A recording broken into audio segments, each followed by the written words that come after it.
Hello, I am Emily Hazard. And I'm Becca Anderson. And this is Grey's Anatomy Uncut, a podcast where we discuss and analyze episodes of Grey's Anatomy. Today we're talking about Season 2, Episode 17, in parentheses, As We Know It. It's a continuation of the previous episode, so yeah, it's part 2 of 2. And so the whole thing reads, It's the end of the world as we know it. Yeah. That song is by R.E.M. Original air date is February 12th, 2006. Written by Shonda Rhimes, directed by Peter Horton, and it got 25.42 million viewers. So, holy crap. Yeah. Okay, so we knew that it was super inflated because of the Super Bowl, which it was. Yeah. Last week was 37 million, but not by as much as I thought. 25 mil that came back the next week to finish this? Damn. 25 and a half. Yeah. Really? Damn. That's absurdly high. Just to put this in perspective for us living in 2018, This Is Us gets anywhere from 8 to 12 million a week. And that's the show of 2018 right now. That's actually on air. Yeah, it's on the air. It's super popular. Well, and a lot of Netflix shows are popular, but those aren't on air. So. Well, yeah. So I have some follow-up. Do you have any? I feel really the follow-up is just watch part 1. Listen to part 1, you mean? And listen. Well, watch part 1 of the episode. I don't know. If you haven't watched episode 16, I don't know why you're listening to this in the first place. What the hell is wrong with you? But see part 1. Okay. My follow-up. 1, I just wanted to state it again. We are on iTunes now. 100% officially on iTunes. Which means that you can subscribe to us and get our episodes. And also you can rate and review us and help us out. Only if you're going to give positive reviews. Negative reviews, don't bother. I would appreciate any review. If you want to just completely destroy us, I would really appreciate it. I would love to read that. Have you ever heard of those restaurants where you go and the waiter's just a bitch to you? Have you ever heard of that? No. You go specifically to be treated like shit. Who does that? Yeah, I don't know, but there are restaurants like that. Anyway, rate and review us, treat us like shit. We're ready for it. Website. We have a website now as well. So if you follow us on Twitter under @GreysUncut, you can get to the website from there. It's greysanatomy.uncut.home.blog. So you can get it there, or you can just go on Twitter. And just one last thing. Last episode, every episode of Grey's Anatomy has 2 title cards. In the beginning, it's a white title card with Grey's Anatomy in black letters. And at the end of every episode, it's a black title card with the font in white. But 216 had 2 white title cards with the font in black, meaning that it's not over. So it's this really cool way of the writers showing that it's to be continued, but they didn't actually have to write to be continued. Yeah. It's not a black screen, so it's saying that the story's not over. That's cool. Yeah. I never noticed that. Yeah, I did. Of course you did. Okay. You go first. All right. So here we go for round 2. Dos. Ding ding. This episode really takes everything that last episode set up and just throws it in your face. Pow, pow, pow.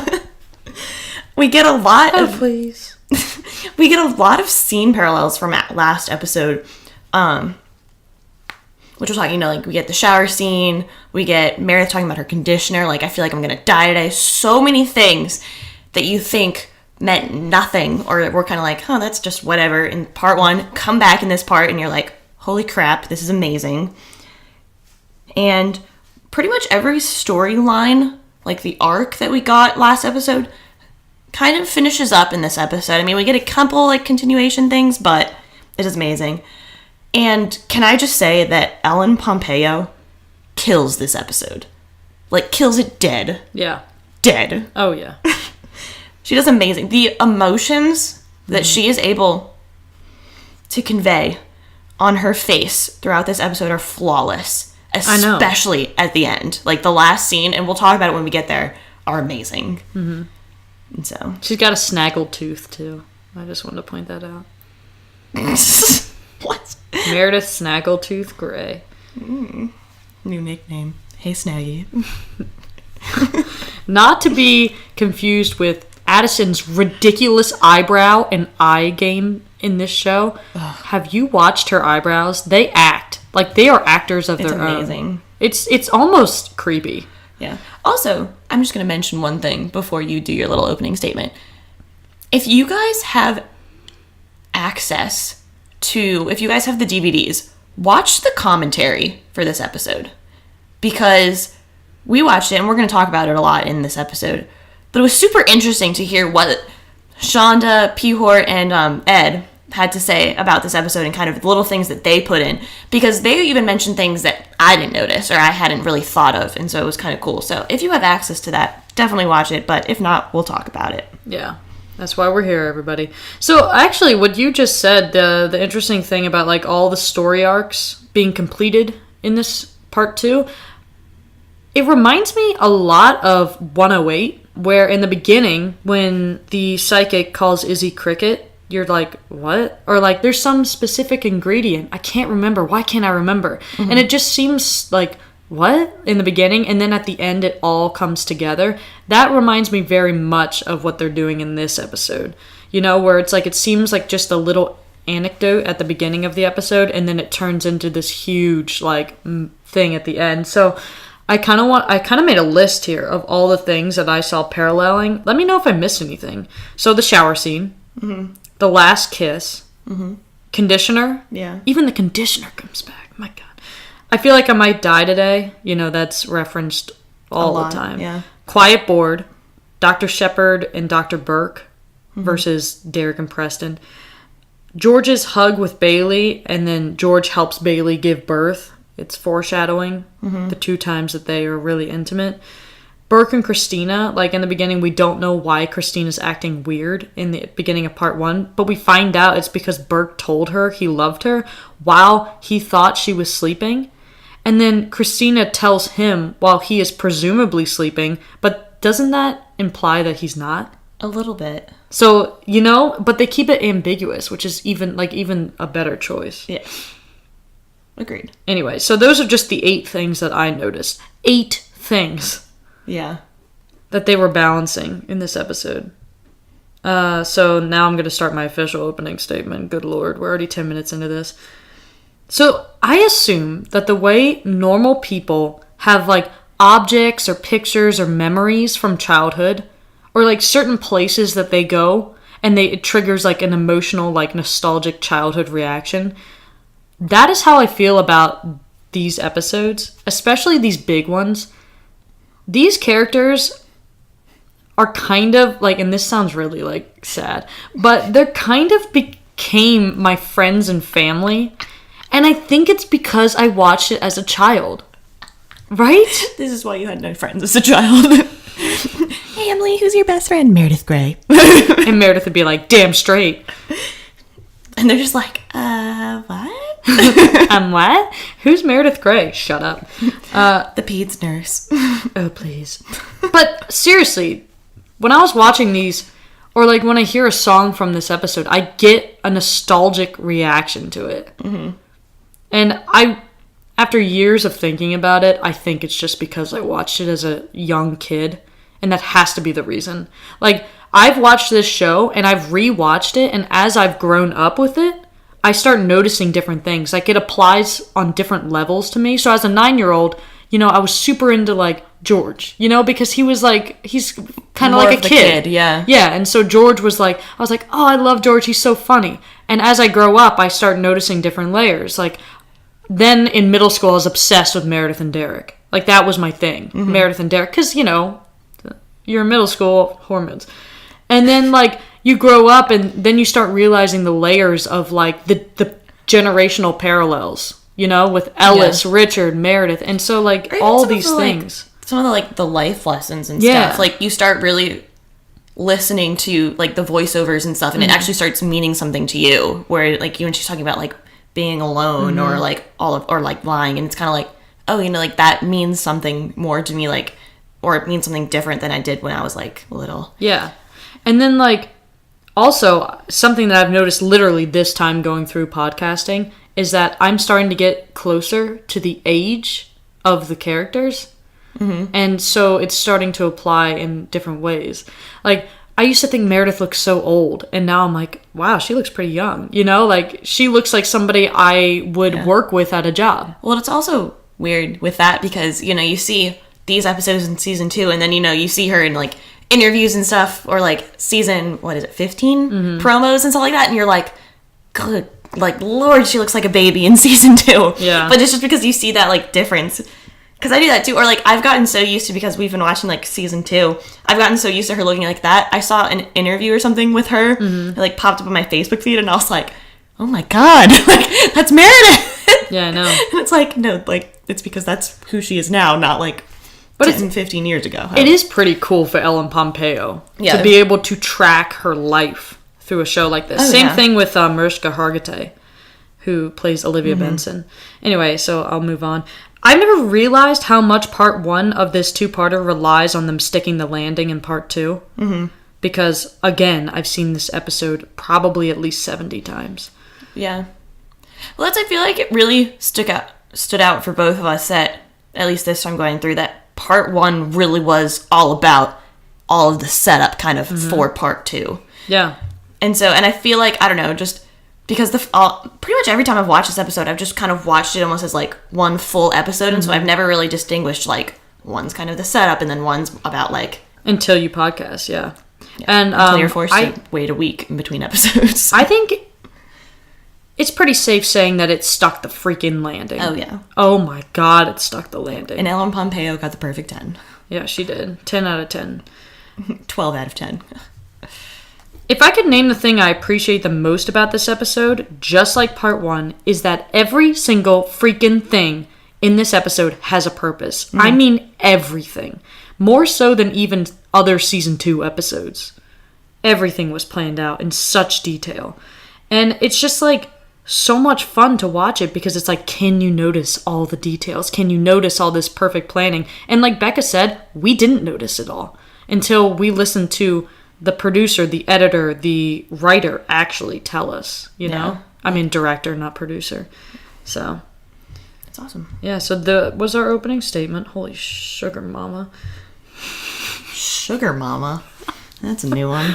Holy sugar mama. So, a couple different things that they talked about having to do with, like, the opening kind of this episode in the commentary was that, first off, I don't know if you guys noticed this, but the intro speech is kind of a recap, and a lot of it is the same as part 1's opening speech, but this one is extended to its original length, they said. Yeah, so when we said last episode that they had to cut a lot of the intro, this is what it initially was. This was the introduction speech for 216, but they cut it in, like, half. Mm-hmm. But I kind of like how they used the same intro speech. It is interesting. It's also interesting how there was no closing speech in last episode. It's also interesting because it is the same speech, but it feels different because there's the different pictures going on in the background. You know, like, in the first one, they're more like the dreamlike sequences, and it's kind of like, that's weird. And whereas this, it's kind of the all dramatic shots of all the main characters looking kind of despondent. You know? And so it's kind of like different. Now it's talking about death, and you're like, all these characters are kind of in a position where they could die. Or, well, now it makes more sense why she's talking about death. Yeah, but it just kind of, I don't know, it gets a little bit different kind of meaning or whatever. Yeah, I think it works. Yeah. So Shonda said that the first episode, 216, was supposed to be, quote, testosterone. And the second is supposed to be estrogen. So, like, what she meant by that was the first one, everyone's running around being crazy. You know, like, it's just amped up. It's like the drums are beating. The people are running and sweating and, you know, stuff like that. And then the second one is more calm. It's more emotional, you know, that's what I was stuff gonna like say. that. Like, you get more into the emotions of how people are feeling. Because in reality, I feel like this episode doesn't take place over a huge amount of time. See, that's another thing I wanted to bring up. How much time do you think this episode took place over? I would say maybe a couple hours. See, because, like, I don't know, I feel like Whereas the first one, we got a lot of scenes of, people running around, people, going crazy. Whereas this one, a lot of it was just, we're in the OR with Meredith, and they're just standing there and then talking about something. And then, switch over to Derek's OR and something. And it's just kind of more, when you look at kind of the huge events that happened in this episode, there's not, a huge amount. Because a lot of it was kind of the emotions and, Well, in the first part, we also get, the Izzy Alex almost, animal, sex scene. And then we get more of, their emotional. Yeah. When he's talking to her and he's thank you for telling me that it's going to be okay, even if it's just what you say. You know? Or then we have Bailey giving birth, which is one of the most feminine things you can do. You know what I mean? A lot of crying. Yeah. Musical strategy for this episode by Shonda. She said that they discussed using all a cappella. So I don't know.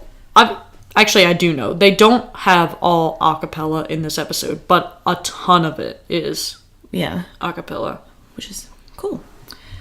In hospitals, they say you know. You know when you're going to die. Some doctors say it's a look patients get in their eyes. Some say there's a scent, a smell of death. Some think there's just some kind of sixth sense. When the great beyond is headed for you, you feel it coming. Whatever it is, it's creepy. Because if you know, what do you do about it? Forget about the fact that you're scared out of your mind. If you knew if this was your last day on Earth, how would you want to spend it? Which, interesting. I know, chills, especially with the song, which is All the World, in parentheses, I Tell Myself, by Koreatown. Koreatown. So we open with a series of super dramatic shots of our various main characters, mostly sighing and looking off into the distance, contemplating life. One thing I do want to mention was, holy freaking God, Izzy and Alex in the closet. I was like, wow, that's pretty explicit for network television. Granted, it used to come on at 10 p.m. So, but wow, damn. I mean, it was hot. So we open with basically everyone else finding out, that something happened and that Hannah the paramedic is missing. Mm-hmm. And so basically they've all kind of figured out that someone else is holding the bomb. And George is like, Chief, what's happened? Yeah. Which is actually really interesting. I don't remember who in the commentary mentioned this, but they said that George kind of starts the episode asking what happened, and it really takes him most of the episode and witnessing other people's reactions before he becomes a doer like him and Izzy had talked about, himself. And we get a lot of scenes with George kind of just witnessing things taking place. And we don't really see it now, but we'll see it in a little bit, where George, at least in the beginning kind of scenes of the episode, is acting a lot like a kid, and he keeps looking for the adults or the people that he kind of looks up to. So, here he's going to the chief, and later he'll go to some of the other attendings before he realizes that, they don't even know what's going on and what to do. But I do like the, Chief, what's happened? Quiet board. A quiet board's what's happened. And I was like, another reference. Perfect. And this next scene between Derek and Burke, this is one of the scenes that Shonda used to fill space to make it into 2 episodes. And I love this scene. I like this scene. She's just like, I need to add a scene. And it's like, she adds this one. Yeah. Which is great, because I feel like a lot of shows would have an issue trying to extend an episode where you just get a lot of filler scenes. And then there is filler. But it's so powerful. There's just so much interesting stuff. It's not just oh, hey, how's it going? What's going on? Oh, it's all right, bye. You know what I mean? She added in a scene that I think actually does make the episode better. Yeah. And has things. You know where I mean? Where some shows now just put in scenes and you're like, all right, well, that was obviously just to make this episode longer or something, where it kind of really has no purpose. But. Exactly. But anyway, Burke comes in. Dr. Shepard, Dr. Burke, again. I just find this so interesting. Derek goes, we should consider a change in profession. And then Burke's like, yes, we should. And I was just like, yes, we should. Whoa. Burke was like, you were stupid not to evacuate. And Derek basically is like, I gotta say, I don't want to be the guy that kills Bailey's husband. And then Burke, the way Isaiah Washington says this, he goes, well, I don't want to be the guy that kills us all. And I'm like, Yeah, I'm like, I love that line. Mm-hmm.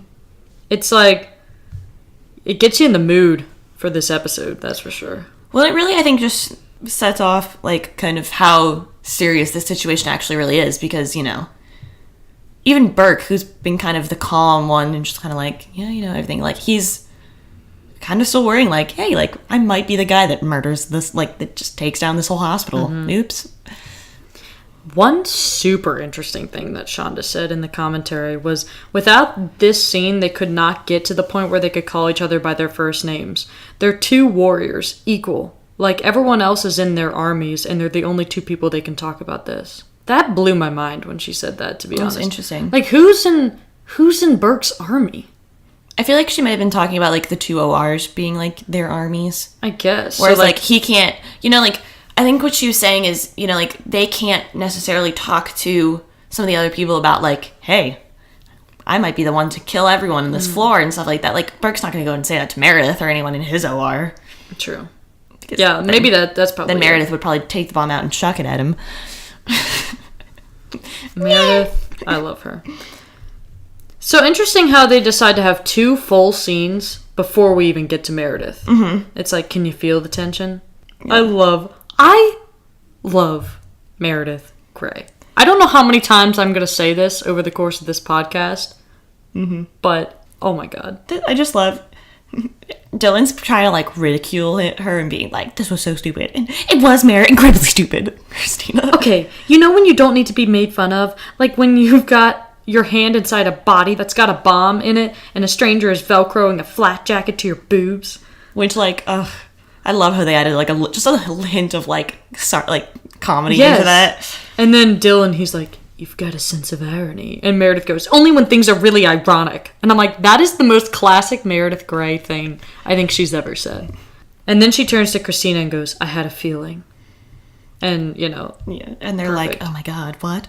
Like, and then Dylan's like, what? Isn't that just so creepy, though? And Meredith is just like, get out of our story. She's just like, can you please stop trying to make this about you? Me and my friend are having a moment here, God. Butt out. Shut up, Dylan. So then we get this really cool little scene with Burke, and he's walking down the hallway, and I like how they did the choice to kind of have him stand for a second, and kind of almost look like he's, like, composing himself before he heads into the OR. I really liked that, and that kind of, because with Burke, I feel like you're not going to get, like, he's not going to get the emotional scenes and, like, the speeches that, like, Meredith and, like, some of the other characters are. But you really get that and, like, what this whole thing means to him in that little moment. And I really liked that choice. Yeah. I feel like Isaiah Washington has a hard character to play because he has to play everything in between the lines with Burke. Because Burke is not somebody that would openly, you know, display emotion. Yes, but he does such a good job at it, especially in this episode. So he goes in and he's basically tells Christina that it's time to go. And she goes, do you think this is about a surgery? And Burke goes, Christina, I cannot do this with you in here. I cannot think. And I was like, ugh! Mm-hmm. Well, and then I love, because before she's, like, going out, and she looks to Burke and she goes, you know in the movies how there's always the heroes, and then there's the other guy? You know, the guy who sees danger and runs in the opposite direction? Be the other guy. And I'm like, I think this is the most loving and caring thing that Christina has ever said to Burke. And I love it. You need to be Milton. Like, no, don't be Milton. Milton's a jerk. What would Milton do? I've got kids. Don't walk out like that. But it's just like, it's so cute. Like, if he wanted an I love you back from Christina, this was it. Yeah, he basically got it. That was what that was. So, we get this weird, ominous violin music, or so I thought. It's actually a guitar being played backwards. So which is super weird. Yeah. So if you ever wondered what that sound was, now you know. Mm-hmm. And holy shit, Ellen Pompeo, this is where it begins, man. She's watching them with, like, tears in her eyes. Is she a Christina Burke shipper? Oh, yeah. Maybe just a little bit. I think so. And then Meredith, just, like, with tears in her eyes, she goes, so you have a plan, right? You have a way to get me out of this, right? And Dylan just stares at her like the rock he is. He's like, ugh. I feel like Dylan and Hank might be friends. Dylan's so much better than Hank, though. That's so true. Hank the Tank. Ugh. Hank was a disgusting Neanderthal. Hank bored Christina in one sentence. So true. Like, Dylan is just, I feel like he is the normal person coming into this insane environment and being like, who the hell are all of these people? And Meredith is like, I'm Meredith Grey. You know what I mean? Like, he's just like, you just stuck your hand in a body cavity. Like, why? And Yeah. she's just like, I'm Meredith. And he's like, what is wrong with you How people? sophisticated I am. Aren't I just so And extraordinary? then they're like, he's like, you came back. You weren't supposed to come back, like, to Christina. And she's just like, what are you talking about? And he's like, what is wrong with you people? There is a bomb. You're supposed to be running. Yeah, I feel like Dylan throughout this whole episode is just trying to figure out the psyche of most of these people. He's like, what is wrong with this hospital? I honestly, and like this might be kind of sad, but I don't really think Ellen ever does a better job on this show than in this episode. Maybe equal, you know? Yeah. But I think she pulled out all the stops for this episode. Oh, yeah. Well, and I think this is what, like, the emotion that she gets in this episode, and especially, like, in all of these scenes, is what I compare to, because we're gonna have, spoiler alert, we're gonna have other disasters on this show. And I think, I mean, you know, for all of their other flaws and everything else, one of the huge things that it lacks is these genuine emotions, you know? Because, I mean, obviously Ellen Pompeo is in a lot of those scenes, but it's not this, you know? When she looks at that camera with those eyes, it's like, holy crap, did they actually put a bomb in there? The thing about why we're on a rant about the later seasons, another problem that they do with other disasters on this show is that they overdo the drama. Ellen is doing extremely subtle work here. It's subtle emotional work, and that's why it hits you so well. It's not like she's flat out like bawling, which season 8. Oh my god, it's painful. It's or painful. Screaming like the top of her lungs. Yes, and it makes you seem like it literally makes people laugh. Like I've sat next to them, and people laugh at her instead of like feel for her, because it's like all the subtlety in the show just kind of disappears. And realism, I mean, like, Yeah. would you be sobbing uncontrollably? Maybe some people would, but like, I feel like But Meredith wouldn't. most people in that situation would have this kind of reaction of just kind of, you're still in shock, and so you're not, you know, bawling, but you're like, holy crap, what is going to happen? Like, Subtle emotion just works so much better than over the top. great. Moving on. So then we go, and we have the intern locker room and George, Alex, and Izzy are all sitting on the floor because they are still like the little kids in this episode, the children. And I love this Izzy part, because she goes off on this rant of like, nobody cares if the blue is bluer and all this stuff. And I love how, because they specifically chose to keep the camera on her face as the emotion changed. And Katherine Heigl does such a great job of making it realistic with like the change from like being upset to like the giggling without it being like cheesy or over the top kind of thing. You want to know why? Because she's God. That's why. Izzy Stevens. Because she's Katherine Heigl. Her facial expression was so good. They actually, I think Peter Horton said this, I don't remember, said that they were going to like pan over and like do a different shot, but she did such a good job with the emotions on her face that they chose to keep the camera on her face. And 100%. Good choice. I just love this part because, you know, George says, we're Meredith's family or whatever. And Alex is like, should we call someone? Like, or whatever. And just, let's think about one of them calling Ellis and being like, hey, Ellis, like, your daughter has a hand on her bum. She'd be like, I don't have time for this. I need to prep for my craniotomy. Or like, the chief calls her and like puts her on speakerphone or something in front of like the entire lobby. He's like, hey, Ellis. And she goes, hey, chief, I have a craniotomy in an hour, but you want to meet in the the on-call room afterward? Yeah, should we call Meredith's family? And Georgia goes, we are Meredith's family. And I'm like, intern OTP. Which is so true because, like, again, Ellis, like, I think, like, she would want to know if she was with it, but she's not with it, so you can't call Ellis. Yeah. Thatcher would probably be like, who? Meredith? I don't... Whatever. Well, Thatcher's a black hole mystery to us in the audience right now. That's fair. And so, like, whatever. And, like, who else does she have? Dirty Uncle Sal. Like, no one. They are her family. Exactly. And we'll get more intern OTP later, but... Oh my god. I love this episode, guys. I love this episode. So then Christina, being the person she is, because a normal person, when you're kicked out of the OR with a bomb, would probably flee the scene. Christina is like, I'll go into the OR next door, because why not? Mm-hmm. And Derek is like, he's like, this area has been evacuated, Dr. Yang. And she's just like, shut up. She's just like, see, here's the thing. I don't take orders from you. Christina, is talking. Derek goes, how's the paramedic Hannah doing? And Christina's like, what, Hannah? And basically, and Derek's like, the girl with the bomb. Which is such a good line. Mm-hmm. Oh, she's hanging in there too. And it made me wonder, why does Christina do this here? To make sure Derek focused on the surgery because it's Bailey's husband? Or because she wanted to save Derek from worrying? Is it for Derek's sake? Is it for Bailey's husband's sake? Or is it because she doesn't really feel like it's her place to tell him, it's more of Meredith's place? See, I almost think that it's the same reason that Burke didn't say something earlier when he was in the OR with Derek. And I think, everyone knows that if Derek knew where Meredith was, he would walk straight out of that OR and into the other OR and be like, Meredith! And, try to save her and try to be like, you know what I mean? So you think even Burke knows that Derek's in love with Meredith? See, I think Burke knows everything. I think he plays dumb, but I think he knows everything.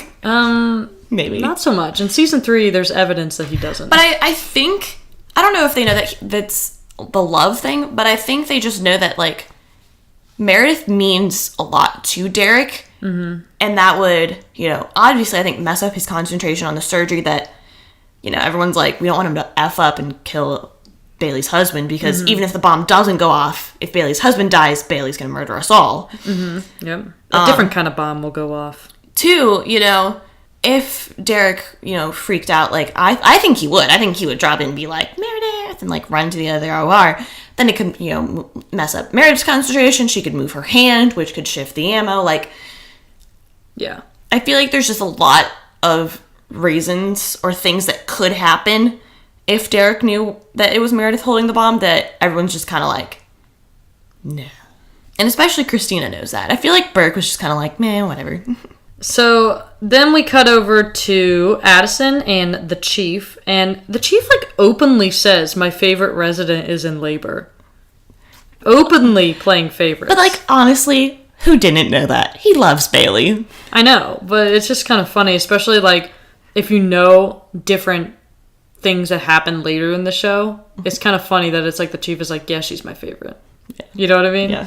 Well, especially because in 2 episodes, we meet another resident. Well, and we already met one. Oh, yeah, Sydney. With Sydney. But let's be honest. No one gives a shit about her. Does anyone pick Sydney over Bailey? No. No. It's just funny. So we have another scene of George kind of witnessing all this. Mm-hmm. And I just wanted to mention this little thing where Addison goes, she's not Bailey right now. And I wanted to just say, me, every time Bailey is on screen past season 6. That's what I say. Mm-hmm. Anyway, I think Kate Walsh did a fine job with what she was given. I don't really think she was given that much in this episode to work with. I think TR got more, but she does have a really good speech later. I also really like the line she says, right before she walks off, and she goes, otherwise, instead of having a baby, she'll be losing one. Mm-hmm. And I don't know. I like that scene. Me too. I love that line. It's perfect. Who said this? I think Shonda said, there was a line where, she's a woman in labor whose husband is in surgery next to a bomb, and the chief goes, so is yours. And it's almost like you kind of forget that she's Derek's wife for a minute, because it's so much about Derek not knowing that it's Meredith. It's so in your head. Well, and we just came from a scene where Christina chose not to tell Derek, and so I don't know. And I feel like because we have been getting quite a few little Meredith Derek scenes. And but so there are, I feel like there are times where you forget and you're kind of like, yeah, this actually does mean a lot to Addison. Her husband is next to an OR. And she, really at this point doesn't, I don't think, fully grasp the fact that he isn't completely over Meredith yet. Well, I think it's more that she's trying to busy herself with Bailey and think about Bailey so she doesn't think about her husband dying. Yeah. Anyway, so The World Spins Madly On by the Weepies starts playing here, and we get a scene with Izzy in a linen closet looking upset, and Alex comes in sitting next to her, and Izzy says this line, "I laugh at funerals." And I was like, remember that line, everybody. Please remember that line. It's super important. And then Izzy goes, I was jealous. I was jealous of Meredith and the surgery, and I was jealous, and now... And she just looks at Alex, and she goes, I was jealous, Alex. You know? Mm-hmm. And I feel like we need more Izzy and Meredith scenes. I physically need them. Yes, agreed. So we cut back. They start making out. Yeah, whatever. We cut back to the OR bomb. The OR bomb? The bomb where the OR where the bomb is. The OR bomb! Goodness gracious. And I love, Meredith asks Burke, she goes, is this the strangest thing that's ever happened in your OR? And he's just like, I'd have to say it, that it is. Good, because I'm very competitive. All of the best surgeons are. And this scene just confirms all of our suspicions about Meredith. So true. She 100% just did this to be like, I was involved in the strangest thing to ever happen in an OR. I'm Meredith, bitch. My aunt was on a bomb. I love this scene. Like, and again, you get the sense that Burke, renowned cardiothoracic surgeon, has respect for intern Meredith. Yeah. And it's just one of those things where they're facing off against each other like they're friends, but almost enemies at the same time. Yeah. It is so intriguing. So interesting. And interestingly enough, this scene actually used to be much longer. Because it used to be Dylan rubbing Meredith's legs because they had fallen asleep. I'm sorry, but just picturing that makes me laugh. Can you just, like, picture, like, that whole scene goes down and then all of a sudden, like, Dylan just rises up and he's just like... No, it just, like, pans down. He's like, all of the best surgeons are. And it goes over to Meredith and it just pans down. And Dylan's just like, I got you, Meredith. All of the best surgeons are. And she's just, like, a little to the left. When you're done with that, I would love a milkshake. Yeah. She's got Dylan whipped. She has him, like, waiting on her. He, like, runs down and the chief's like, Dylan, what's the status? Like, what's going on there? Meredith needs a milkshake. Meredith has already chugged 5 milkshakes. Her intestines are destroyed. And, like, she's just like, Dylan, you know I can't get the straw in my mouth unless you put it in there for me. Do you know how hard it is to drink a straw without a hand? Dylan, you know I like thick milkshakes. This is thin. This is an abomination. Do you want this bomb to go off? This is an abomination. She'd be like, you know, I could shift my hand, Dylan. I could. Well, whose fault is it? Mine. I'm over it. That's Meredith. Anyway. Alright, so we have this little scene with George. He's kind of still, I feel like, looking for a grown-up or something, like, looking for someone to be like, tell me what to do. Well, he's looked at the chief, he's looked at... kind of Addison. Addison, not yet so much, and now he's looking at Bailey to be a grown-up. You know, he's really kind of trying to get something, and and she's obviously not having any of this. Well, she's, like, completely a wreck right now. Like, she's not even, like, making any sense. Another mention of Mercy West, which is a different hospital. I like that. Just keep mentioning it. Yeah, so this scene is mostly about George, even though it's about Bailey. You know what I mean? On the surface level, it's about Bailey. Yeah. On, you know, a deeper level, it's about George. Well, and that's what this whole kind of storyline is. Like, obviously, like, it kind of is about Bailey and having her baby, but I feel like this whole storyline is really about George. Well, compare where George ends this episode from where he started in season 1. Yeah. It's a very big growing moment. Oh, yeah. So anyway, we are gonna flip over to Richard and Mindy. Ew. The chief and Mindy. She's just like, I want you to tell me the truth. That's my best Mindy. What? And then she goes, I'll just wait over here. And then, like, runs away crying. And I'm like, all right. And the chief is just like, yeah, whatever. Someone give me an update. Yeah. She's just like, hey, can I have an update? Where the heck? What is this? The head of the bomb squad. And Dylan's just like, hey. He's just like, on a milkshake run. jackass. What the heck do you want? The blueprints that Debbie provided us earlier. Basically, there is an oxygen line. For all of the ORs, right underneath the OR that they're in. Which, bum, bum, and you get the drums. Boom, boom. I'm sorry, guys. You know what I mean? That like, well, can't you just turn me off the oxygen in my OR? Dum dum. Boom, boom. Yes. I can and I have. But this...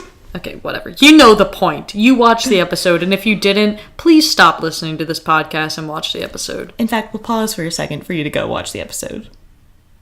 Good. Done? Let's continue. We're back, bitches. So then another linen closet where, Alex and Izzy just did it.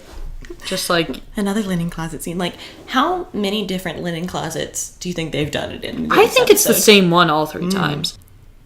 And Alex says it's going to be okay.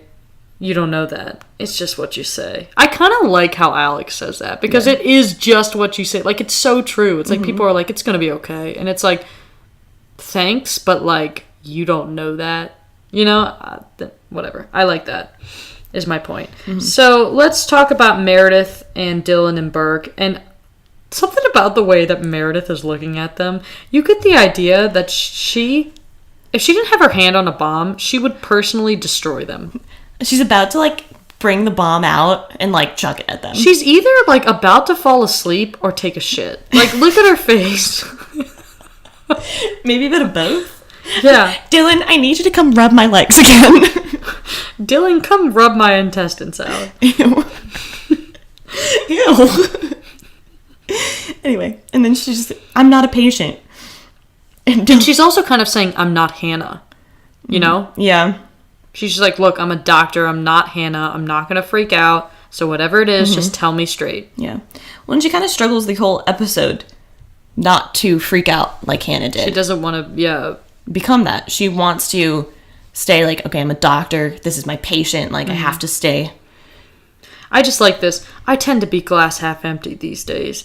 So I won't trust that what I think it means. Because what I think it means is if the bomb were to explode over the oxygen line, the whole hospital could blow up. And that's just crazy, right? And Dylan's like, nope, not in this hospital. Because y'all are nuts. He's just like, wow, you actually got that straight on. He's like, dang. Would you like to join the bomb squad after this? Meredith is like, I would like to run the bomb squad. But I like the way Ellen says that. And that's just crazy, right? The way she delivers that line is so intriguing. It's good. Every time I think she's going one way with the line, she goes another way, and it's more interesting. It's great. I love her. Yeah, so then we have the chief, trying to do all this stuff, looking really stressed out. And Izzy basically goes up to him, and she's like, hey, chief, I know you have 1,000,001 things to do, but it would really help me out if you gave me an assignment. That's literally what she basically does here. Yeah. And then he has a freaking heart attack, and Izzy's like, nailed it, now I got something to do. Yeah. And they really edited it to make it feel almost like you're having a heart attack. The camera isn't steady. I don't know. They did a really good job with that. Mm-hmm. I like it. Actually, Peter Horton and Ed talked about that and how they considered like 5 different things before they went with that camera angle. Yeah, it was interesting. As I said, it kind of made it personal. Mm-hmm. Dylan, Burke, and Meredith decide that they need to move ORs. Moving on. The chief, Alex, and Izzy in the chief's hospital room, and all of they're all in there. You're like, okay, whatever. Then Adele stands up out of the shot. She just comes into the shot by standing up. And since it's been a while since we've had Adele, how long has it been? I don't remember. I think it's 2:03. It's been a while. Something like that. And she's like, you can talk to me, Dr. Stevens. And Izzy's just like, I don't know what to do. She's like, okay. Your husband should really wait until we get the blood work back for confirmation. Okay, out, both of you. It's so funny. Katherine Heigl is amazing at drama. Oh, yeah. But she also I love, her comedy is off the charts. Mm-hmm. She's so good at playing that. So Adele is Addison, like we've said. The chief is Derek. We're starting to see how much Adele has put up with, for the chief. Yeah. You know what I mean? Mm-hmm. And I can't decide if it's a good trait or a stupid one. I feel like it's a little of both. Like, to stick by a man who clearly, like, cheated on you. You know? I think it depends on your viewpoint. I guess, yeah. Addison finally gets her penance. And she does it. And one of the things that I really liked that they talked about in the commentary, which was a choice here, is this is really one of the first times that we see Addison in, like, sneakers and scrubs. And it's really not the Addison we're used to seeing. Mm-hmm. And they even kind of had her, like, you know, she seems like a little kid with her feet up on the gurney. Well, all the adults have been put into kid-like positions. Yeah, but I like how they really, like, illustrated that with, it's like, just, what she's wearing and how she's... I always like the idea of how they use props and setup and blocking to communicate something. Instead of... It's showing, not telling, basically. It's showing and not telling. And George comes up again looking for an adult. You know, what are we going to do? Yeah. And I love Kate Walsh here. She goes, do you think I'm not doing everything I can to help her? I mean, do you think I'm out here just because, I don't know, I was just feeling a little lazy, need a little me time? The way she says that, I died when she said that. She's like, just need a little me time. Kate Walsh, this is comedy gold. And she acted so well in this scene. Like, she is acting head to toe. Yeah, no, seriously, when we say head to toe, there's only one take where she moved her feet in the shot, and it was the take they used. Like, she's literally acting with her feet. Yeah. In this. So good. I guess I'll just read this, why not? Stop asking, because no matter what you ask, the answer is, I don't know. I'm doing everything I can. Everything I can. Miranda Bailey's husband is in mortal danger. Actual mortal danger. And there's not a lot I can say to comfort her right now, because there's not a lot that anybody can say to comfort me. I'm doing my best. Dr. Bailey is doing her best. And I need you to do your best. And I need it to be better than standing here asking me the world's stupidest question. I don't know, O'Malley. Mm-hmm. And this is really where we get George kind of giving up on all the adults. But we also get Addison is like, this is the first time she's showing that, like, my husband is in mortal danger. Yeah. You know what I mean? And that she's breaking down over this. Yes. But this is the moment where George is like, I'm giving up on adults because they're all letting me down in this, episode. Yep. And interestingly enough, who does he find in the next scene? Another kid. And I actually kind of like, because I feel like it's almost Hannah that gets him the inspiration to, like, kind of become a doer. Mm-hmm. And, basically, he, like, finds her.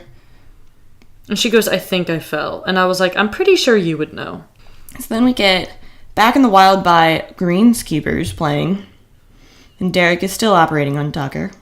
So this scene is actually, I think Shonda said, the first thing that she thought of when it came to this episode, which is so weird. Yeah. Well, she said the first thing that she really thought of was this episode of them, like, talking, like, moving a gurney down a hallway, talking about boys. Yeah, but she had no idea that a bomb was going to be the way that scene would happen. So I find that interesting.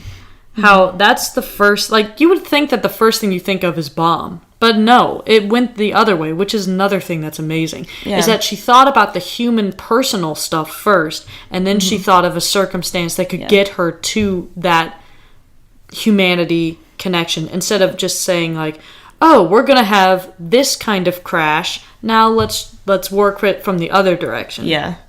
It's interesting. So they have this great scene of basically Meredith, Christina, and Dylan all arguing. This is, I think, one of the best scenes of the whole episode. It's great. And so I can see why she loves it so much.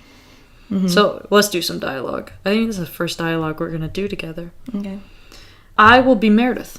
All right. Christina, I have my hand on a bomb.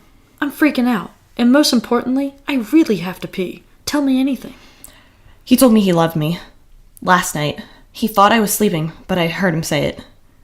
Burke loves you. Yeah. Mind your own business. And then Dylan's double take kills me every time. He's like, oh my god, these people are maniacs. And then Meredith, Burke loves you. Okay, everybody has problems. Perfect. Oh my god. Well, are you gonna say it back, or? Of course not. He didn't say it to me. He said it to sleeping me. Reciprocity is not required. Besides, he might blow up. Excellent point. Fantastic. I just love excellent point. I think this is the most Grey's Anatomy scene of Grey's Anatomy that's so far. right here. Mind your own business. Or yeah, everybody has problems. I just love, besides, he might blow up. Excellent point. And he's just like, that hurt my feelings. And Dylan is just standing there like, what is wrong with you monsters? Just like, you guys are monsters. Yeah. Oh, I love this. And then all of a sudden they hit the metal bar on the floor, which I actually remember the first time watching this, and my heart almost exploded. Yes, because I thought the bomb was going off right then and there. Yeah. My heart almost exploded. And I liked how throughout this scene and like that whole dialogue, they kept showing the shot of like the like a camera on the floor, like with the metal bar, and seeing the gurney move closer to it. I really liked that shot. And then the music also stops as soon as they hit the gurney or whatever.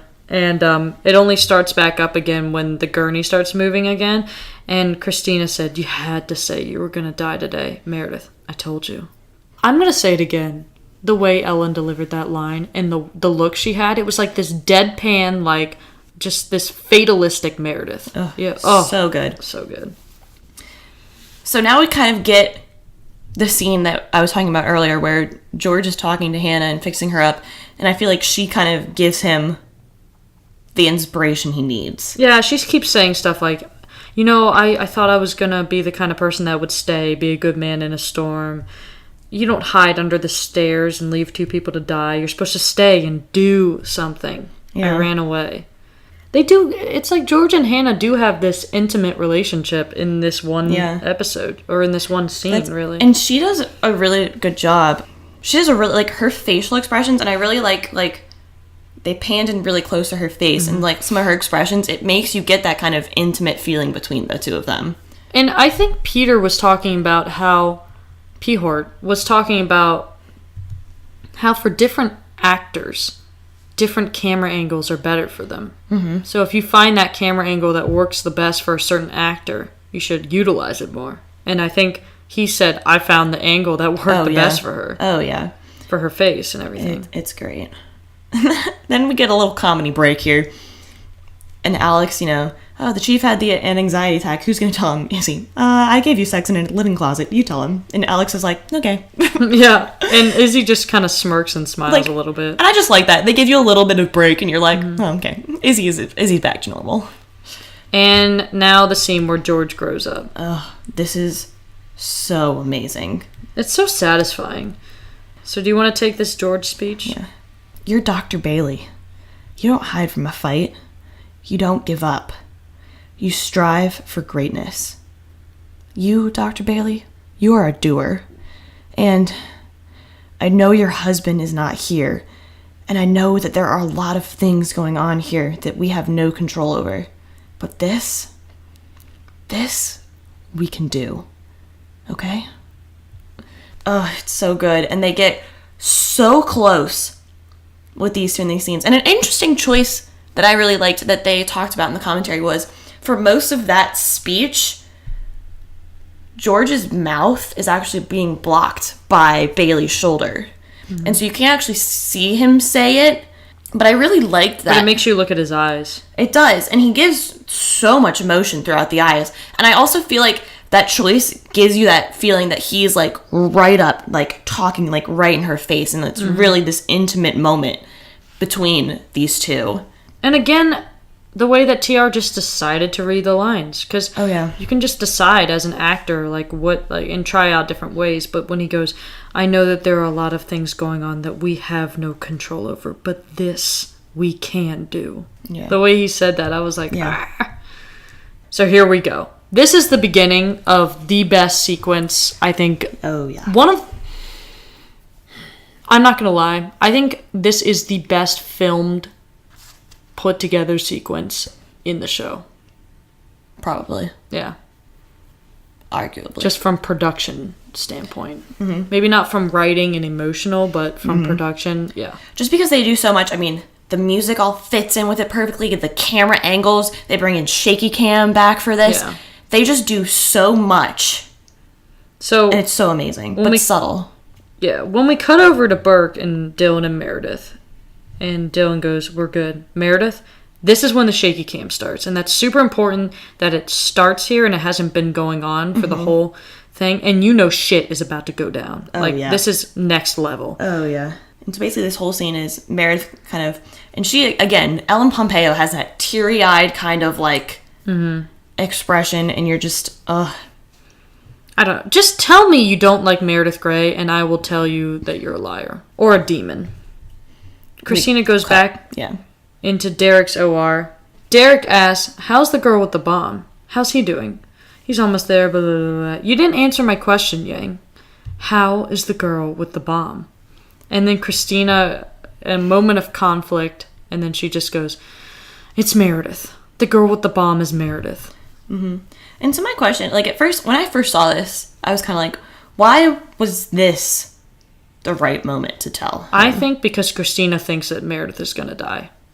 And I think that if she didn't tell Derek in that moment, she wouldn't have been able to live with herself. Well, and that was, and when we watched the commentary, again, I wish I wrote down who said these things. I also think, just to interrupt you, sorry, that she knows that that would be Meredith's kind of dying wish, too. Mm-hmm. If she died, she would want Derek to know.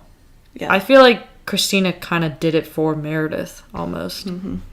Well, and again, I forget who said this in the commentary, but someone goes, she had just seen her friend almost die, you know, referring to that scene in the hallway we had, and she just kind of felt like she needed someone. And I think, in a way, Christina was almost like, this is someone who I know cares as much about Meredith as I do. Mm-hmm. Despite him trying to hide it. Oh, yeah. And I think almost that was a little bit of the choice. When he snaps his head over, looking at her, and then he does this thing, like, with his head, like, it's such an interesting choice by Patrick. Like, he looks over at her, and then he, like, tilts his head a little bit as his eyes, like, fear in his eyes. He's just like... Oh, yeah. And then all of a sudden, Tucker just flatlines. And you're like... And that's Derek's heart. That's the point, right? Mm-hmm. Fan-freaking-tastic. And Dylan, cut back to Dylan, he goes, all right, now, Meredith, wrap your hand around the nose cone. And every time I hear this, I don't know if you remember this from Drake and Josh, but when Drake couldn't remember that it was cone, and so he goes, no, see, it's the nose con. And then Josh would be like, it's cone! Now, every time I hear that, I'm like, all right, now, Meredith, wrap your hand around the nose con. Oh my God. And then, you know, he's like, Meredith, because Meredith is kind of not listening and looking off into the distance. And then Bert goes gray. And then... Hang on. I remember saying this while we were watching the commentary. I said, I don't know why, but I like that her mask is a little off here. And then Shonda and I said it at the same time. It was creepy. Yeah. And right after Burke says gray, the best song that I think... This is my favorite song, I think, in all of Grey's Anatomy. You mean like how it was used? Not... Well, yes. Yeah. Starts playing. So 2 a.m. by Anna Nalick. Nalick? Nalick? I don't know. Whatever, yeah. 2 a.m. in parentheses, breathe. Such a good song. And the entire sequence that happens when this song is playing is so amazing. It's TV gold. It's literally TV perfection. Like, this sequence should be the music video for this song. Yeah. I mean, well, this sequence is some of the greatest television I have ever seen in my entire life. And I really don't think anything's gonna top it. I think this is the greatest sequence of any show I've ever watched. Mm-hmm. And here we go. I hope we can do it justice. Yeah. So then we go back to OR2 with Tucker. Mm-hmm. And... So let me just set this up. It's going to be tons of quick cuts. So honestly, I feel like an audio medium this is going to be really hard for us. So we can just do basically they're trying to save Tucker. All right. I think what we should focus on is Meredith right now.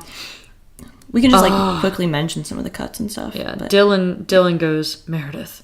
And then Meredith goes, George and Izzy shouldn't have to move out of the house. And I love what Kyle Chandler does here. It's like he has no idea who the heck George and Izzy are. Yeah. But then there's a moment of it dawns on him and he goes, no, you hear me. You should make sure that they get to stay in the house. And I love the fact that this is potentially some of her last moments. Mm-hmm. And all she's thinking about is that her family needs to be able to stay in the house. Well, it's her family. And I love that. Family. Intern OTP, man. Yeah, seriously. Intern family. on steroids, basically. So we cut over, Bailey's giving birth.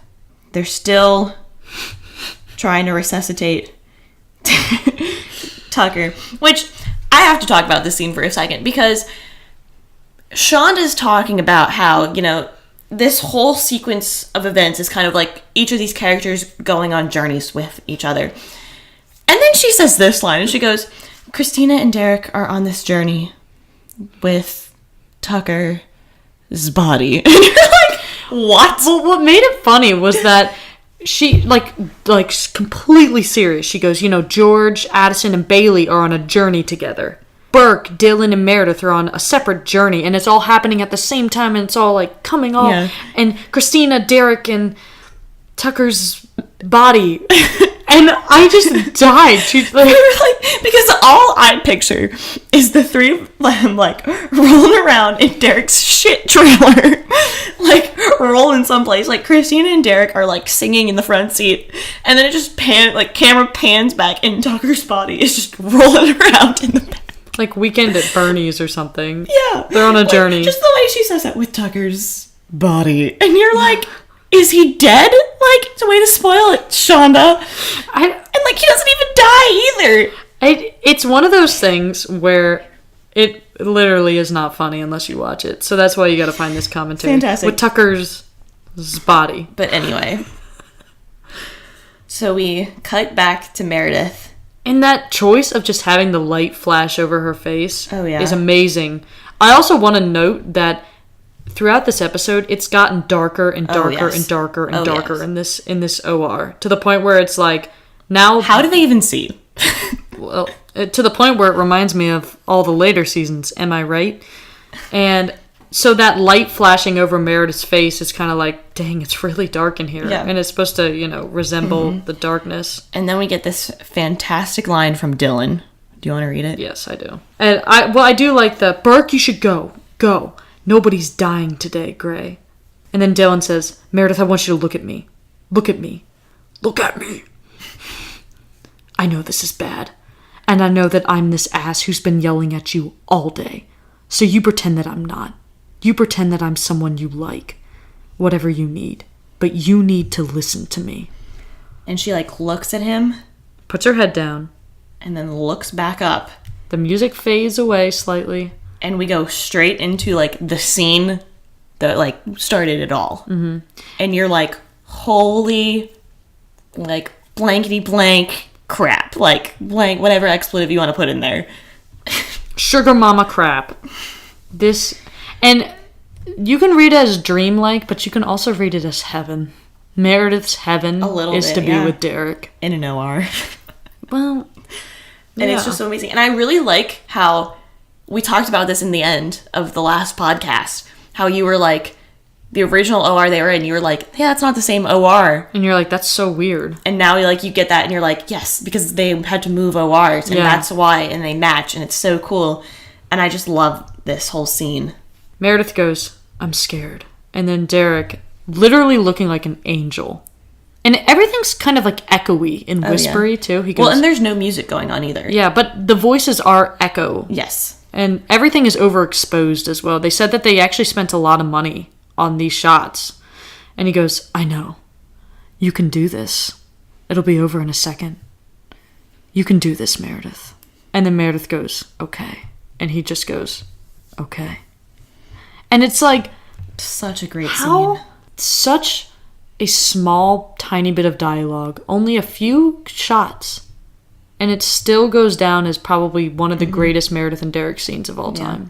And then they do this really cool shot where they, you get the full OR and you see Meredith and Derek, and then it kind of fades back into the present. Into the darkness. Yeah, into the darkness. Like...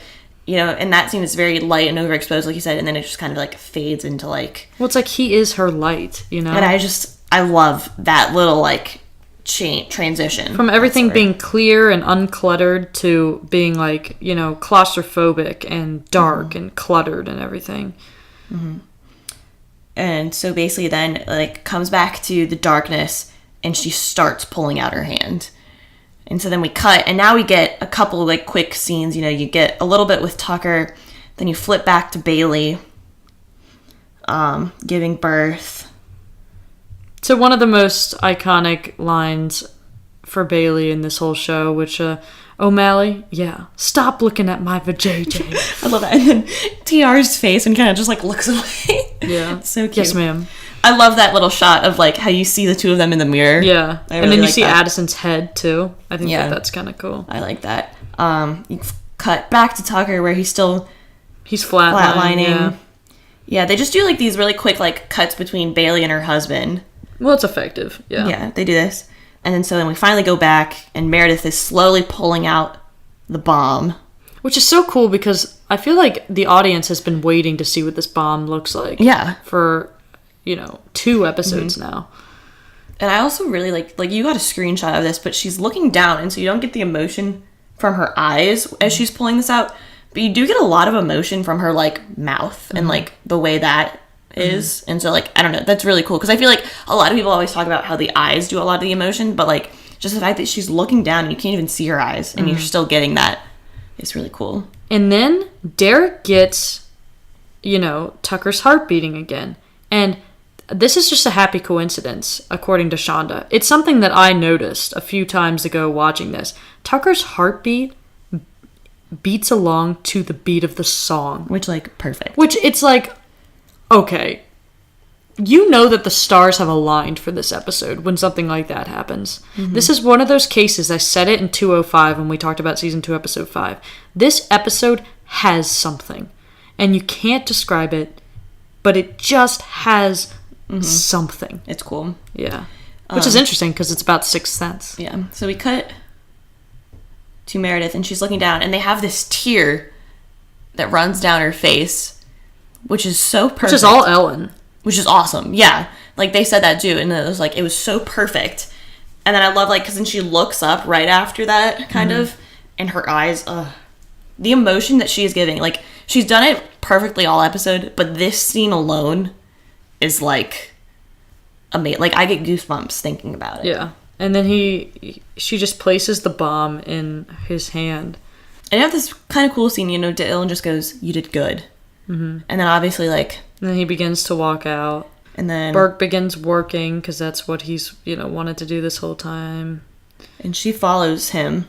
And apparently, in the original script, she used to say, "I forgot to thank him," but they got rid of it. And I was like, thank God. I'm glad. I like that I'm glad he just says no that. dialogue. Yeah, I like that. Anyway, so she goes out to the hallway. If you watch Burke, he watches her interested. He's just like, where the heck is Meredith going? Like, if you watch his head, he looks up and watches her as she goes into the hallway. And you can see her, like, almost start saying words. Yeah. And there's a quick cut down the hall of where Dylan is. And then just the bomb blows up. Which, I have a question for you. Did you think it was going to go off? Originally, no. I didn't think it was. I was like, she passed it off to him, and I was like, they made it! And then it was, like, 2 seconds later, and I was like, See, that's amazing to me, because normally when you have a bomb in an episode, it's almost like, well, it's going to go off. If a bomb exists in an episode, it's going to go off. However, if that bomb hadn't gone off, it almost would have worked, too. But I also... Because it's not about the bomb, it's about the people. Well, and the thing that I kind of like that you were saying earlier is this whole episode has getting darker and darker, but then the bomb goes off, and it's light. Like a burst of light, kind of like almost bringing back the light of the hospital. And the stunt double that they got to play Meredith really might have got a concussion because, she slams her head. I hope that was a mannequin, actually. But I love how they did this whole explosion. Yeah. You listen to they put in so much work. Well, there's a separate bonus feature about the bomb. It's called Creating Pink Mist. And honestly, at first, Ed had way too big of an explosion. And they said, no, it's got to be smaller. It's got to be more intimate. And they actually blew up things on set. So they replaced at the last second the image of Kyle Chandler with a trash can filled with debris. Yeah. Blew it up. Blew up different debris. Added CGI smoke. Added CGI fire. all sorts of things for this explosion. And I must say, this is now a 12-year-old explosion. And it looks better than I think most explosions now. I was going to say, I feel like nowadays they just overdo it. Exactly. They went small here, and they worked on the details. And in a lot of shows, like I'm thinking Hawaii Five-0 right now, they try to go with huge explosions, which means that they can't spend as much money on the details of it because they're spending so much money on it being huge. Yeah. And it looks fake. And this is a 12-year-old explosion, and it does not look fake. It's amazing. And I think the coolest part is I listen to 2 a.m., like, Breathe, and I know when the bomb goes off. Like, I'll listen to it, and like, yeah, like, we'll be in the car, and that song will come on, and we'll both just be like, when it explodes. Do you remember before you watched the show, I was like, boom, and you're like, what? And I was like, you'll get it. And now I do. Yeah. And now I'm going to be in the car with other people and being like, and they're going to be like, what? And I'll be like... Or I would just point, and then you'd be like, what? And I'd be like, you'll get it one day. Well, yeah, because I think the first time you, like, pointed, and I was like, what is she pointing to? Anyway, so Meredith is literally blown away by a bomb. And just the carnage that is in this... Well, I like that, because they kind of... They spend a little bit of moment going over kind of the carnage. And almost like the eerie silence, too. Yes. Because the song stops right as soon as the bomb goes off. Perfect. Shonda wanted you to believe 3 things here. 1, that Dylan may have survived, which... I honestly didn't think. I didn't believe that. I'm sorry. The bomb went off, and I was like, he's gone. I saw 2 people in the hallway. I saw the bomb go off, and then I saw no people in the hallway. So I thought that 2 people died. So, mission failed, Shonda. Pink mist. Yeah, boom. Dr. Milton's like, I've got kids. Ironically enough, it was Dr. Milton. Yeah, what if it was him? Oh he, like, came back to get something. I left my keys here. I've got kids. I love the way he delivered that, whatever. Number 2, that Meredith may have died, which... Yeah. Okay, valid. Or at least, like... Have been seriously injured. Yeah, like there was something serious. Like, especially because they showed her, like, snapping her head back. And I was like, good God, Derek is going to have to perform brain surgery on Meredith. That's episode 18. Like, whoa, spoilers. Gosh. Then number 3, that all the hope that the episode was moving towards was just completely cut off. Which you really get. Which, yes, that worked. So in a series, actually... It's more and more believable in the series. I did not believe Dylan survived. I believe that he was blown into chunks.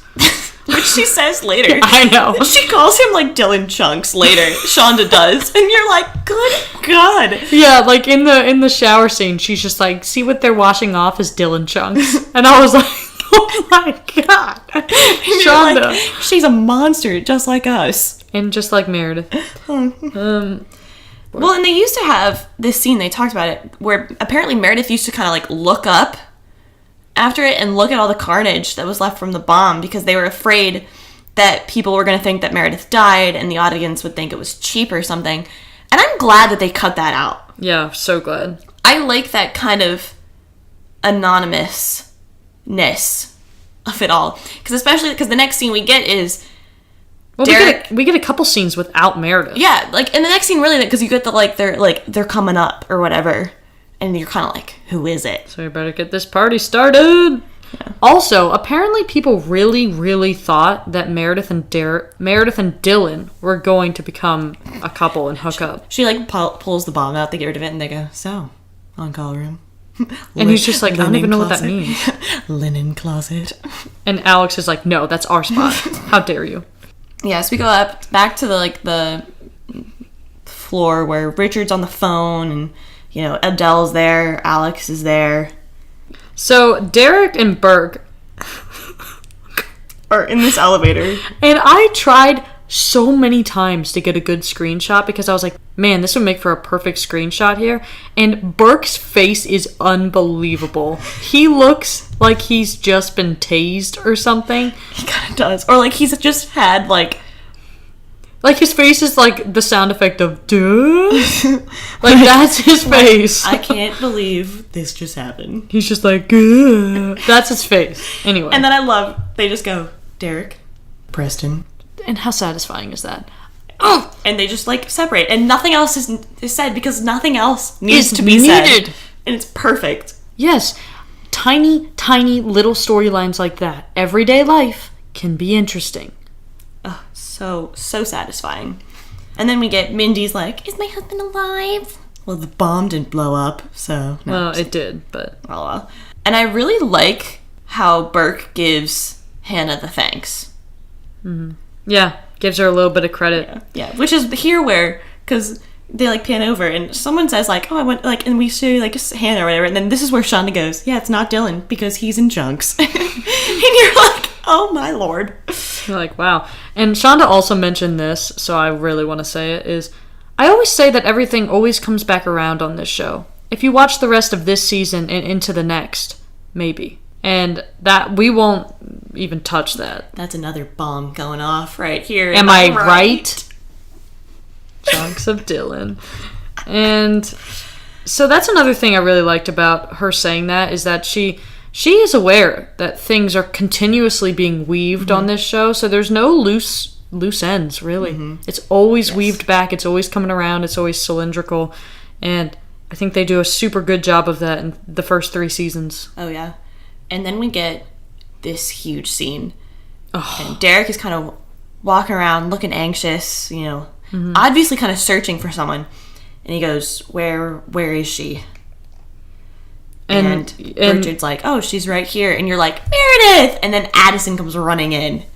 Yeah. And they hug. And we hold on Derek's face. Oh, yeah. And his face, and it hits you right before Adele says it. And Adele just goes, that is not the she he was asking for. Which is perfect on so many levels. I'm going to attempt to explain them all to you. First of all, well, there's not that many levels. But first of all, Shonda Rhimes' mom actually watched it with Shonda. And right before Adele said that line, her mother said that line. And she was like, wow, so I guess I know how I've written Adele based on my mother. Also, well, it really, like, it does, like, as the audience, that fact hits you right before Adele says it. You know what I mean? Like, because, like, just from his face and how he's playing those emotions, you get that, like, he wanted Meredith. You get that feeling, like, in your gut right as Adele says it. But it's even more perfect because Adele is Addison. Yes. Adele knows firsthand what it's like when your husband is in love with somebody named Gray. Oh, yeah. And not you. Because it's just like, the fact that Adele said that line makes it hit you 10 times harder, because she says it with, like, almost like sass to the chief, where it's like, it makes the audience be like, is she talking about Ellis? Like, you know, because she says it like she knows. Oh, yeah. You know? Oh, and I'm like, oh. Like, and that makes me wonder, is that why the chief had a heart attack? Because they wanted Adele to say that line? They needed Adele in the hospital to say that line. Probably. Everything happens for a reason. On Grey's Anatomy, baby. That's so true. That is not the she he was asking for. Ugh. All right, so now we finally get to see what happened to Meredith. Finally. After all of that, we finally get to see Unlike Me by Kate. I'm not even going to try to pronounce that name. Havnevik. Oh, good job. I pronounced something right. Played, which is cool because it was actually recorded for the show specifically. That's awesome. Which is cool. And we get now the image, the parallel of the shower scene that we got in the first and 16. And so George walks up and he sees Izzy and Christina helping Meredith clean off the chunks of Dylan.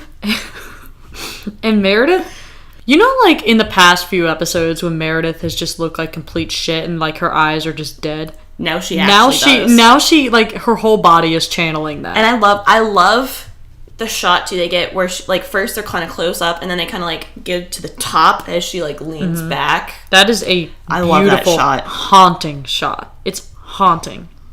Like, she looks, like, half alive right now. She does not look fully alive. And I really like the choice where Meredith didn't get this huge, like, hero speech welcome. Or welcome. Whatever. Yes.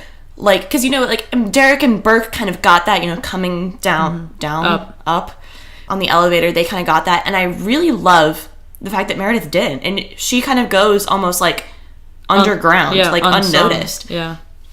Because, and I don't know, I really like that choice because Meredith really isn't that type of person. Despite all the jokes that we make, when it comes right down to it, when it comes to serious moments, she is the most selfless person that you'll ever meet. Mm-hmm. When it comes to petty, simple moments, she's super selfish, which is another thing that makes me so intrigued by this character, Yeah. And I love how Shonda goes, this is actually how 3 women would shower together. All that stupid, soaping each other up and giggling is not realistic. If 3 women ever ended up in a shower together, this is what it would be. It would be because one of their friends just kind of blew up. Mm. But at the same time, Meredith is still alone. Because she's the one looking at the camera, It's like... Which is so interesting. You get the sense that she's still lonely. Well, because...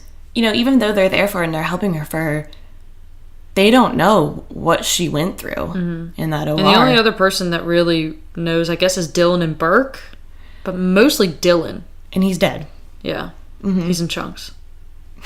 All over her. That they're showering off and showering down the drain. Yeah. Good night, Dylan. Yep. So then we cut over to Burke and Christina's apartment. Which is actually interesting because apparently the very beginning of Christina lying down was in slow-mo and then it returned to normal. Effective. Perfect. Yeah, it was interesting, yeah. And she kind of goes, Burke, you awake? And, he doesn't do anything. And then she goes, I love you too. So cute. Aww. Which is actually super interesting because actually when they pan up, over, in the shot above them, the way the light is hitting Burke's eyes for a split second... every time, and even though I know that he doesn't open his eyes, for a split second, every time, it almost looks like he opens his eyes. Just the way the light hits it. Yeah, the lighting of this episode is phenomenal is so cool. As well. Even in this screenshot, depending on the way you, look at it, it almost looks like he's, kind of, I don't know. Maybe that's just me. You just are waiting for him to open his eyes. Yeah, I feel like that's me. But the beauty of it is that he doesn't, so it remains ambiguous. Yeah. Bailey and Tucker. Bailey has named her son William George Bailey Jones. And I was like, oh. I love that she named him after George. Mm-hmm. It makes my heart so happy. Yeah. And then you go from the family to Meredith. Alone again, like she was in the beginning. So many classic shots from season 2 of her in bed staring off in a fugue state. Mm-hmm. Still without any hope. And actually, initially, George was supposed to be in the room with her, taking care of her. Better choice that he's not. Way better. I like the choice that she's alone. Because she's alone. Yeah. Because I also see Meredith as the type of person, they get back to their house, and George and Izzy would kind of be like, Meredith, do you want to talk about it? Do you want something? And she's just kind of being like, I just want to be alone. Mm-hmm. I see that as being more of her type of person than, come sit in my room with me, George. Yeah, she's not the kind that would be like, oh, I need somebody, because she's never had anybody, so yeah, she's used to... And so I'd see them more as kind of what Izzy does and, knocks on the door and is kind of them, periodically, checking in on her kind of thing. Instead of, them all being, some cut. Yeah. So anyway, Izzy comes up and she goes, there's someone at the door for you. So, I don't know if you can remember any of your initial reactions, but did you think Derek? I don't remember, honestly. Yeah. I feel like you're so emotionally spent by the time you get to this point where you're just like, just tell me. And anyway, it pans around and Derek's standing there and he's got his hands in his pockets, And as soon as he sees Meredith, he shifts uncomfortably. And his face goes from thank God. Is what his face is basically saying. Mm-hmm. Now I can finally breathe. Also, can we just talk about how many lamps Meredith has in her house? She has so many freaking lamps. Actually, I think the one that we see at first is the one from the party that they keep almost breaking. Oh my God. And they're all so intricate. The one that we see here is has a bunch of different colors and If we're including wall fixtures, she's got 1, 2, 3, 4, 5, 6 lamps. Yeah, in this one shot, you can see 5. You can see 4 lamps in that shot, and then you can see 3 in a different shot. Yeah, good Lord, Meredith, how many lamps do you need? She's I've had too much darkness for the day. I need all the lamps in the world. She's just let there be light. I'm God because I'm Meredith. And so Meredith goes, hey. And Derek's like, hey. Like that. Like he can't like breathe. It's almost... So how do you want to do this? Well, actually, let me do this first. Shonda goes, we have something on set called Dempsey Rules, which is if the camera is on Dempsey, let it stay on Dempsey. And I was like, so freaking true. So freaking true. Because, like, if Meredith's emotions ruled the earlier scenes, Derek's just kill in this scene. Patrick Dempsey is eating all the scenery, and I love every minute of it. He does such a good job with his facial expressions in these, like, Meredith-Derek scenes. Mm-hmm. So then we get some patented Meredith and Derek dialogue. Here we go. Meredith goes, I can't remember our last kiss. All I could think about was, I'm gonna die today, and I can't remember our last kiss, which is pathetic. But the last time we were together and happy, I want to be able to remember that. And I can't, Derek. Can't remember. Again, Ellen is just, like, emoting with her face. It's unbelievable. And Derek is like, I'm glad you didn't die today. And you kind of get the sense that they're both disappointed here. By what he says. Mm-hmm. Yeah. And apparently... Initially, they had, or I guess Shonda had written. Yeah, it was Shonda. That Derek was supposed to just come in and kiss her. But Shonda thought that it would be so much more romantic, which, spoiler, it is, if instead he just relived in extreme detail the last time they kissed. Because if he had started kissing her, he wouldn't be able to stop. Is what she said, yeah. Is what she said. And I love this choice because you get... Like, the way he says it, you get more of that, like, longing and, like, that kind of relationship. Whereas, like, if he had just kissed her, it would have been like, all right, that's done. They're together. Yeah. You know? Well, and you get the sense that anybody watching this show, like you said, knows Meredith and Derek are going to end up together. Like, you're an idiot if you don't know that. And so you get the sense that, like, when he finally decides to be with her, he's going to be with her. You know what I mean? Like, there's no in between. Mm-hmm. And so I don't think either of these characters were in a place where they were ready to be together yet. No. They're not. They have so much more to go through before they're ready, before they're at that place. And so, yeah, it makes complete sense to me why Derek doesn't kiss her here, even though you can, like, literally see his whole body wants to. Mm-hmm. And so Meredith looks disappointed, but then he comes back in and he says... God, I love this. I'm like smiling. I'm like grinning right now. I love this so much. She is. It was a Thursday morning, which I always like that choice because then they ended up on Thursdays. Grey's Anatomy ended up being on Thursdays, even though this episode premiered on a Sunday. Anyway, it was a Thursday morning. You were wearing that ratty little Dartmouth t-shirt you look so good in, the one with the hole in the back of the neck. You just washed your hair and you smelled like some kind of flower. I was running late for surgery. You said you were going to see me later. And you leaned to me, you put your hand on my chest, and you kissed me. Soft. It was quick. Kind of like a habit. You know, like we'd do it every day for the rest of our lives. You went back to reading the paper and I went to work. That was the last time we kissed. And you can almost get the feeling that he's been thinking about that as well. Mm-hmm. You know? And it's so cute. And then how does she respond to that? She says, and her voice is almost raspy when she says this. I'm like, oh my God. She goes, lavender. My hair smelled like lavender from my conditioner. And you're like, oh my God. Like when she said that and I was like, even that came full circle. And you're like, Grey's Anatomy, seriously? When I give birth to my first child, you are welcome to come into the birthing room and take it. Because that's what you deserve for writing this. What's your first child's name? Grey's Anatomy. Well, if it's a girl, it's Izzy. Because I owe them my life, so here's my firstborn child. Seriously. And Patrick's eyes are shining like the sun in this scene. So cute.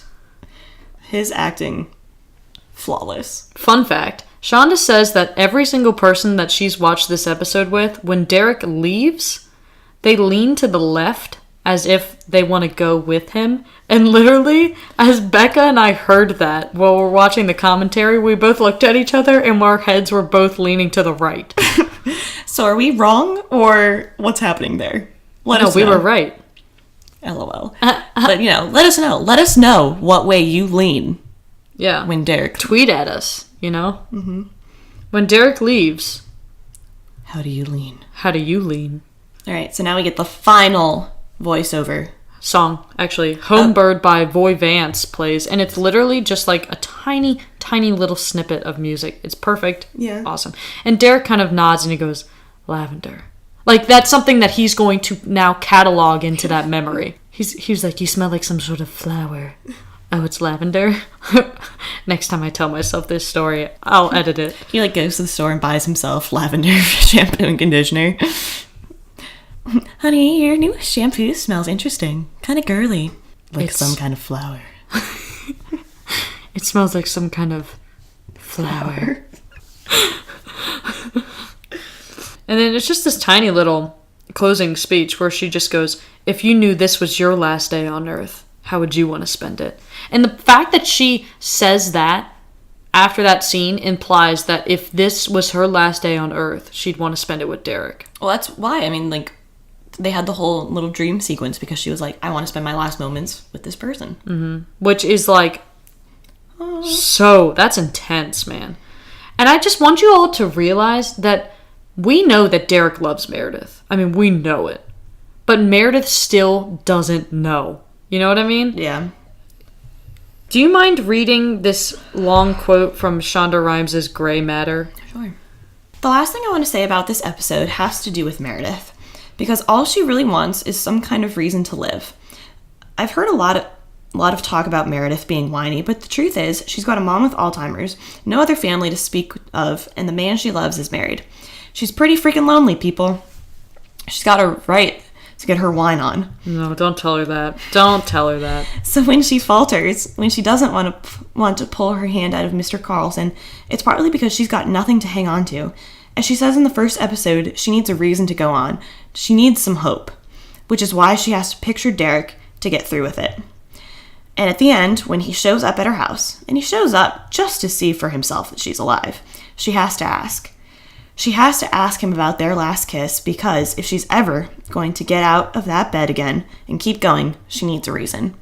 She needs to know there's someone out there for her. She needs some hope. And Derek, can Patrick Dempsey be any more amazing? No. Describes that last kiss. The last kiss they had as a happy couple in such perfect detail that Meredith knows she'll be okay. Because he wouldn't remember that kiss so well if he didn't love her. He couldn't. It's her sign. He loves her even if he can't be with her, even if he has a wife. He loves her, people. I told you there's hope. I can't promise you anything because, like I said earlier, the characters are alive for me, and thus I can't make them do anything against their will. But my fingers and toes are crossed for the Meredith love. And so my question is, if that's her hope, if she's like, oh, he really does love me, is it that she finally realizes that this relationship was not one-sided? Is that what gives her hope? Or is it like, now I just gotta wait it out and wait for Addison to leave? I think a little both. And I also think... Because that makes her kind of a psycho. Well, yeah, a little bit. It's Meredith. But I also think half of her did kind of think... I mean, if you were in a relationship with a guy and then found out that he was actually married, wouldn't your first initial kind of reaction be like, oh, so am I just a rebound? Mm-hmm. And so I think this almost gives her a little hope into the sense of like, he really did love me. At least at one point. Yeah. Like, I meant something to him. It kind of gives the relationship a little bit of more validity. I think. But my question is that what gives her hope? That it wasn't all a lie? Or is the hope that he will leave Addison? See, that's what's confusing to me. I think a little of both. If it's the other way and she's just like, well, it's only a matter of time. She'd be like, people cannot resist me. I'm Meredith Grey. I'd be like, Meredith, you're a freaking monster. Which, half of her had to be thinking that. You know she was. She was like, well, I'm irresistible. Now I've got him. Yeah, she's just like, it's just a waiting game now, Addison. Mm-hmm. Seriously count is 0. Seriously? Seriously. Patient rankings. Finally get to do some patient rankings. Yes. Yes. Number 5. We both have 5. Yeah. Spoiler. My number 5 is Hannah Davies, because she got stitches, because she thinks she fell. I think if she got stitches, I think she actually did fall. You know, I'm rethinking this just because of that George and Hannah scene and how crucial it was for George. Although I have to say, I think that Hannah scene was the straw that broke the camel's back for George. I don't think that is the only reason he became a doer. I just think it's the last reason he became a doer. Okay. My 5 was Richard because, meh. True. Honestly, like we said, the only reason for him to be a patient and have the heart attack, I feel like, was to get Adele in the hospital. Yeah, so it wasn't even about him. Yeah, so they were just like, screw you, Richard, you're gonna have a heart attack. My number 4 is the Chief, actually. And I feel like 5 and 4 are kind of interchangeable. Yeah, which my 4 was Hannah. Mm-hmm. Just because I think I like the whole George, Bailey, that kind of bit a little bit better than you do. Yeah, that's true. That's true. I'm not a huge fan of... Well, like I said earlier in the podcast, I think it's just because I start focusing more on different parts of the story each time I watch it. So I've gotten my fill of that, you know? Like, I loved that for years, and now I'm focusing on something else. Mm-hmm. So, anyway, number 3... Our last 3 are the same. Okay, our last 3 are exactly the same. So, number 3, we have Bailey, Miranda Bailey. Well, and I feel like the way that I feel like these patient ratings kind of have it is, like, you have the 3 main patients, which is, you know, Bomb Guy, Tucker, and Bailey. So that was 3. And then 4 and 5 were kind of the, like, yeah, they're kind of patients, whatever. And so it's, like, obviously, like, the 3 main ones are going to be... Top 3. Our top 3. And then the other 2 are the other 2. And I guess Bailey is 3 for me, at least, because... When you compare her to the storylines with, obviously, the Bomb Guy, James Carlson, like, I'm sorry, but that's number 1. Like... How can that not be the best patient and story line of this episode? I think what you're trying to say is, and how I like to do this, like to do these patient rankings, is take that patient out of the episode completely. What changes would have to be made? Yes. And taking Bailey out would have to make fewer changes than taking out the other 2. Well, yeah. And I think there's, like, what I was going to say is basically, like, out of the top 3 main characters... Hers was kind of the off to the side a little tertiary plot line, you know. Mm-hmm. Tucker, you have that whole storyline of, like, him being next to this OR and, like, all the consequences of that, and then having Derek and Christina up on that OR floor next to the bomb, and, you know, like, having him there gives you so much more of the, like, Derek, Christina, like, some of those storylines, which are, like, yes, we got this amazingness with, like, George and all this stuff with Bailey, but it's, like, I feel like it's just not as good as the others. Number 1, James Carlson, Bomb Guy. Duh. Yep. 2 is Tucker, 3 is Bailey, just to summarize. Can anyone actually think of a make one change for this episode? I would be almost offended if anyone did, to be honest. I would be like, how could you think of something to change? How? Have a scene of Christina, Derek, and Tucker's body going on an adventure. We're going on an adventure. Have someone say, hey, let's go clean the Dylan chunks out of you, Meredith. Izzy just says that. Izzy's like, wow, you got a lot of chunks of Dylan on you. Wow. That was creepy. So next week, we are talking about Yesterday, which is an interesting one because we have a story and a teleplay here. So the story is by Mimi Schmier. The teleplay is by Krista Vernoff. Our love. Directed by Rob Korn. Mimi Schmier's awesome too. I like her. She is awesome. I think she did 108, which is like my favorite. Let me just check real quick. Has Rob Korn done one yet? I don't think or is so. He new? But no, but he's not like, he's been involved with the show. But like, he's a director. He's a big name. Let me see. 108 was Mimi Schmier. Yep. And she also did 208 with Sav and Weiss and all that. Sav. Oh, God. You know these are going to be next year's Christmas cards. Barf.